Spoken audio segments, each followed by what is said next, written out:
Triệu Lệ Dĩnh khiến 1 tỷ người nín lặng vì khóc. Đó là một đêm tháng 10, bầu trời Bắc Kinh phủ mờ sương.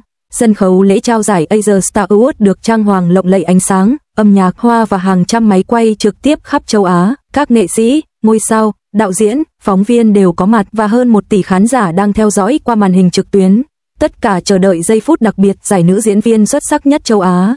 Tại lễ trao giải Phi Thiên lần thứ 34, Triệu Lệ Dĩnh đã giành giải nữ diễn viên chính xuất sắc nhất cho vai diễn trong bộ phim Gió thổi nửa hè, đánh bại Đường Yên, Lưu Lâm, Dương Dung và Lý Canh Hy, trở thành chủ đề nóng nhất của đêm trao giải. Khi người trao giải Trương Nhược Vân và Trương Uyển Nghi chính thức công bố danh sách người chiến thắng, Triệu Lệ Dĩnh thở phào nhẹ nhõm, đứng dậy cúi chào khán giả. Tần Chí Lôi ngồi cạnh cũng ôm Triệu Lệ Dĩnh thật chặt. Lưu Lâm và Dương Dung, hai người cũng được đề cử, cũng nhìn Triệu Lệ Dĩnh với ánh mắt tán thưởng. Dưới ánh mắt dõi theo của mọi người, Triệu Lệ Dĩnh bước về phía khoảnh khắc vinh dự của mình. Vừa bước lên sân khấu, Triệu Lệ Dĩnh đã rơi nước mắt. Sau khi nhận cúp, cô nghẹn ngào phát biểu nhận giải. Cô nói mình chưa chuẩn bị bài phát biểu và nghĩ rằng mình sẽ không có cơ hội. Giọng cô thực sự run rẩy. Cô cảm ơn đoàn làm phim Gió thổi nửa mùa hạ 2 lần. Sau đó, cô dần lấy lại bình tĩnh và cảm ơn sự công nhận và tình yêu thương của khán giả. Cô nói, tôi sẽ tiếp tục làm việc chăm chỉ và không phụ lòng kỳ vọng của mọi người. Tên của cô được xướng lên, giải thưởng năm nay thuộc về Triệu Lệ Dĩnh. Cả khán phòng vang dội tiếng vỗ tay, đèn chiếu rọi vào giữa lối đi, nơi một bóng dáng nhỏ nhắn trong chiếc váy trắng bước lên nhẹ nhàng, thanh khiết, nhưng ánh mắt lấp lánh xúc động. Triệu Lệ Dĩnh mỉm cười, nụ cười ấy run nhẹ không phải vì sợ, mà vì cô đang kìm nén một điều gì đó trong tim. Cô đứng giữa sân khấu, cầm chiếc cúp bằng pha lê trong tay, nhìn xuống hàng ghế khán giả. Ở đó, Phùng Thiệu Phong, người từng là chồng cô, đang ngồi lặng lẽ, ánh mắt không rời khỏi cô. Góc máy bắt được khoảnh khắc ấy, và ngay lập tức, cả mạng xã hội như bùng nổ. Nhưng điều khiến tất cả im lặng không phải là ánh mắt của anh mà là những giọt nước mắt của cô. Triệu Lệ Dĩnh hít một hơi thật sâu, cố mỉm cười, nhưng rồi giọng nói của cô vỡ ra trong micro. Tôi thật sự không nghĩ rằng mình sẽ còn đứng ở đây. Sau tất cả những gì đã trải qua, khán phòng bỗng im phăng phắc. Cô cúi đầu, nước mắt lăn dài, giọng run run. Tôi từng nghĩ mình đã đánh mất rất nhiều thứ, thời gian, tuổi trẻ, cả người mình yêu. Nhưng hôm nay, khi nhìn xuống kia, tôi nhận ra, điều quan trọng nhất là tôi vẫn còn niềm tin. Máy quay cận cảnh Phùng Thiệu Phong đang lặng lẽ lau mắt. Khán giả như nín thở, 1 tỷ người xem qua màn hình không ai nói được lời nào. Triệu Lệ Dĩnh không chỉ khóc vì xúc động khi nhận giải, cô khóc vì quá khứ, vì những năm tháng cô phải đối mặt một mình làm mẹ, làm diễn viên, làm người phụ nữ bị truyền thông xoáy vào từng hơi thở. Cô nói tiếp, chậm rãi, mỗi chữ đều như một nhát dao vào tim người nghe. Có lúc tôi tưởng mình sẽ không thể quay lại với ánh đèn này. Tôi đã từng không dám soi gương, vì trong gương là một người phụ nữ kiệt sức, mệt mỏi và cô đơn. Nhưng rồi tôi nghĩ nếu tôi gục ngã, con trai tôi sẽ nghĩ thế nào?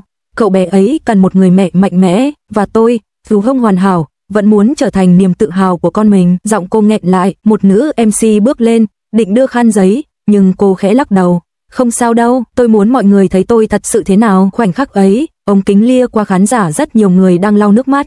Đó không còn là buổi lễ trao giải, đó là một lời thú nhận, một bản nhạc buồn, một cơn mưa cảm xúc đang đổ xuống trong trái tim hàng tỷ người. Khi Triệu Lệ Dĩnh lấy lại bình tĩnh, cô mỉm cười, ánh mắt long lanh nhưng vững vàng. Tôi đã từng khóc trong bóng tối, nhưng hôm nay, tôi khóc giữa ánh sáng. Vì tôi biết, tôi không còn phải che giấu cảm xúc của mình nữa. Đám đông bỗng đứng dậy vỗ tay, không ai hét, không ai reo, chỉ có tiếng vỗ tay đều và dồn dập, như một lời an ủi, một cái ôm từ xa. Phùng Thiệu Phong cúi đầu, môi mấp máy, không ai nghe được anh nói gì, nhưng ánh mắt anh hướng về cô đầy dịu dàng, như muốn nói, anh vẫn luôn tin vào em, và có lẽ, chính điều đó khiến nước mắt cô lại rơi thêm lần nữa. Không phải vì nỗi buồn, mà vì cô cảm thấy được thấu hiểu sau bao nhiêu năm sống giữa ánh hào quang lạnh lẽo. Sau khi lễ trao giải kết thúc, trời Bắc Kinh bất ngờ đổ mưa nhẹ. Các phóng viên chen chúc chụp hình, nhưng cô chỉ cúi đầu bước nhanh về phía xe. Một cánh tay đưa ra, Phùng Thiệu Phong cầm sẵn một chiếc ô, che cho cô.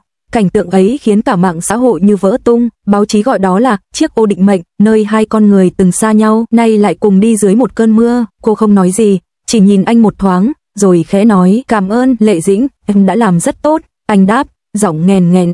Cả hai im lặng, chỉ có tiếng mưa rơi và ánh đèn đường hát lên gương mặt họ lặng lẽ mà dịu dàng. Trong khoảnh khắc ấy, dường như thế giới xung quanh tan biến, chỉ còn lại họ, hai con người từng đi qua đổ vỡ, nay lại tìm thấy nhau trong sự trưởng thành. Sáng hôm sau, mạng xã hội tràn ngập những dòng tiêu đề. Triệu Lệ Dĩnh khiến cả châu Á nín lặng, khoảnh khắc nước mắt chân thật nhất trong sự nghiệp của cô. Phùng Thiệu Phong và chiếc ô trong mưa, liệu đây có phải là dấu hiệu của sự hàn gắn? Hơn 1 tỷ lượt xem, Hàng triệu bình luận trên Weibo, Douyin, YouTube, người hâm mộ từ khắp nơi gửi lời nhắn, Lệ Dĩnh à, chị không cần phải hoàn hảo, chị chỉ cần là chính mình, cảm ơn chị vì đã dám khóc, để chúng em học cách dũng cảm. Bức ảnh cô cúi đầu dưới cơn mưa, nước mắt hòa cùng giọt mưa, trở thành biểu tượng lan tỏa khắp mạng xã hội, người ta gọi đó là khoảnh khắc nước mắt 1 tỷ người, vì nó chạm đến điều sâu kín nhất trong trái tim mỗi con người, nỗi cô đơn và khát vọng được yêu thương. Những ngày sau đó, Triệu Lệ Dĩnh hiếm khi xuất hiện trước truyền thông, cô trở về bên con trai, sống bình dị, nhưng người ta vẫn cảm nhận được trong cô có một năng lượng mới, một sự tự tin rạng ngời. Trong một buổi phỏng vấn đặc biệt, cô nói chậm rãi, tôi từng nghĩ nước mắt là biểu hiện của yếu đuối, nhưng giờ tôi biết khóc không phải là gục ngã, mà là cách để mình đứng dậy. Câu nói ấy được chia sẻ hàng triệu lần, cô không còn là nữ diễn viên xinh đẹp mà là hình mẫu của người phụ nữ dám đối diện với quá khứ. Những dự án sau đó của cô, phim điện ảnh, chương trình truyền hình, đều đạt kỷ lục, nhưng hơn tất cả, điều khiến khán giả yêu mến cô chính là trái tim thật, nước mắt thật không diễn, không giấu giếm. 1 năm sau, tại sự kiện từ thiện ở Thượng Hải, cô và Phùng Thiệu Phong cùng xuất hiện. Khi MC hỏi nếu có thể nói một điều với người đã từng cùng chị đi qua giông bão, chị sẽ nói gì? Triệu Lệ Dĩnh mỉm cười, ánh mắt xa xăm, tôi sẽ nói, cảm ơn anh vì đã dạy tôi biết yêu, và biết tha thứ. Dưới hàng ghế khán giả, Phùng Thiệu Phong cúi đầu, nụ cười nhẹ thoáng qua, không cần lời, mọi người đều hiểu câu chuyện giữa họ chưa bao giờ thật sự kết thúc. Triệu Lệ Dĩnh đã từng giành được rất nhiều giải thưởng, nhưng hiếm khi thấy cô ấy phấn khích đến vậy. Cô ấy vừa bước lên sân khấu vài bước, đã quay lại và bật khóc. Điều này cho thấy sự công nhận này quan trọng với cô ấy đến nhường nào. Suy cho cùng, đây là một giải thưởng chính thống, và không dễ gì để nổi bật giữa đám đông. Khi Triệu Lệ Dĩnh được xướng tên là người chiến thắng, toàn bộ khán phòng đã vỗ tay nhiệt liệt. Chứng kiến cô nhận giải, các đồng nghiệp cũng hết lòng ghi nhận thành tích của cô.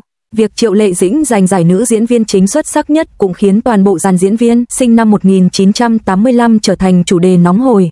Cư dân mạng đang bàn tán về việc cục diện của các nữ diễn viên sinh năm 1985 đã thay đổi chóng mặt chỉ sau một đêm. Đáng chú ý, giải Phi Thiên được công nhận là giải thưởng danh giá nhất trong số các giải thưởng chính thống của ngành giải trí Trung Quốc. Trong 2 năm qua, nhiều nữ diễn viên sinh năm 1985 đã nỗ lực giành giải thưởng chính thống, nhưng lần này chỉ có Triệu Lệ Dĩnh giành được giải thưởng nữ diễn viên chính xuất sắc nhất, khiến cô trở thành nữ diễn viên hàng đầu không thể tranh cãi trong số các nữ diễn viên sinh năm 1985 này. Cư dân mạng thậm chí còn lập một danh sách thành tích của các nữ diễn viên hậu 85. Triệu Lệ Dĩnh giành giải Phi Thiên cho nữ diễn viên chính xuất sắc nhất, giải Kim Ưng cho nữ diễn viên chính xuất sắc nhất, được đề cử giải Hoa Mộc Lan cho nữ diễn viên chính xuất sắc nhất và giải nữ diễn viên phụ xuất sắc nhất. Tại giải thưởng Bách Hoa, Dương Mịch giành giải Kim Ưng cho nữ diễn viên chính xuất sắc nhất và được đề cử giải Hoa Mộc Lan cho nữ diễn viên chính xuất sắc nhất. Angelababy giành giải Hoa Mộc Lan cho nữ diễn viên phụ xuất sắc nhất. Neni được đề cử giải Kim Kê cho nữ diễn viên chính xuất sắc nhất và được đề cử giải Hoa Mộc Lan cho nữ diễn viên chính xuất sắc nhất. Đường Yên được đề cử giải Phi Thiên cho nữ diễn viên chính xuất sắc nhất và được đề cử giải Hoa Mộc Lan cho nữ diễn viên chính xuất sắc nhất. Lưu Thi Thi được đề cử giải Hoa Mộc Lan cho nữ diễn viên chính xuất sắc nhất, trong khi Lưu Diệc Phi không có thành tích nào tại các giải thưởng phim truyền hình chính thống. Nay, đêm đó, 1 tỷ người đã im lặng, không phải vì họ thương hại,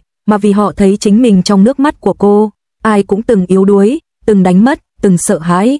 Nhưng nhìn Triệu Lệ Dĩnh, một người phụ nữ bé nhỏ đứng giữa ánh sáng rực rỡ mà vẫn dám khóc, họ nhận ra dù bạn có là ai, bạn cũng có quyền được yếu lòng, được thật với chính mình. Triệu Lệ Dĩnh không chỉ khiến người ta ngưỡng mộ bằng thành công, mà bằng sự chân thành đến tận cùng. Giọt nước mắt ấy, rơi không để gục ngã mà để nở ra một bông hoa mới trong trái tim hàng triệu người. Nước mắt Triệu Lệ Dĩnh trên màn ảnh, kỹ năng diễn xuất bùng nổ, cảm xúc chân thành, dẫn đầu làn sóng đồng cảm toàn quốc. Chào mọi người, hôm nay tôi là Trần Sơ, tôi muốn chia sẻ một bài viết với các bạn, hãy cùng theo dõi nhé.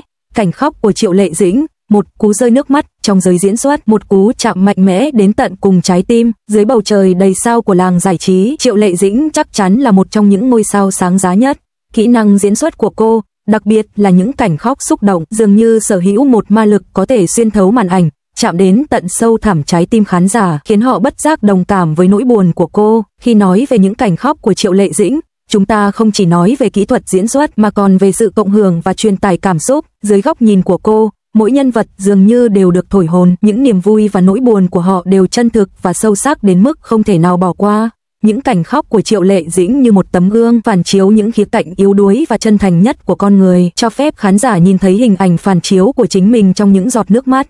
Lý do khiến những cảnh khóc của cô ấy xúc động đến vậy nằm ở sự tự nhiên và chân thực, không hề có sự giả tạo, không hề cường điệu, chỉ có đôi mắt đẫm lệ và đôi môi run rẩy, truyền tải nỗi đau và sự đấu tranh nội tâm của nhân vật. là đủ để khán giả cảm nhận được. Diễn xuất của Triệu Lệ Dĩnh như một lưỡi dao sắc bén, cắt chính xác từng lớp cảm xúc của nhân vật, cho phép khán giả nhìn thấy rõ ràng từng chuyển biến cảm xúc tinh tế. Trong những cảnh khóc của Triệu Lệ Dĩnh, chúng ta có thể thấy sự thấu hiểu và nắm bắt sâu sắc của cô ấy đối với nhân vật. Cô ấy không chỉ diễn xuất bằng nước mắt, cô ấy dùng nước mắt để kể một câu chuyện, để truyền tải một cảm xúc. Mỗi giọt nước mắt cô ấy rơi dường như nói lên tiếng nói nội tâm của nhân vật, cho phép khán giả cảm nhận được những biến động cảm xúc của nhân vật. Cảm giác đắm chìm này chính là cốt lõi trong diễn xuất của Triệu Lệ Dĩnh và là lý do cô ấy chiếm được cảm tình của rất nhiều khán giả. Những cảnh khóc của Triệu Lệ Dĩnh không chỉ là một sự bộc lộ cảm xúc mà còn là một màn trình diễn nghệ thuật theo cách cô diễn giải. Những cảnh khóc trở thành một trải nghiệm đẹp đẽ, một sự gột rửa tâm hồn. Nước mắt của cô dường như sở hữu một sức mạnh kỳ diệu, gột rửa bụi bặm trong lòng người xem và cho phép họ cảm nhận được chân lý và vẻ đẹp của cuộc sống thông qua những giọt nước mắt ấy. Trong ngành giải trí hời hợt này, diễn xuất của Triệu Lệ Dĩnh quả thực là một làn gió mới. Cô đã chứng minh bằng chính thực lực của mình rằng diễn xuất đích thực không cần đến vỏ bọc hào nhoáng hay sự cường điệu cố ý, nó chỉ cần cảm xúc và biểu cảm chân thành. Những cảnh khóc của cô như một viên ngọc sáng ngời, soi sáng trái tim người xem và tương lai của toàn bộ ngành giải trí.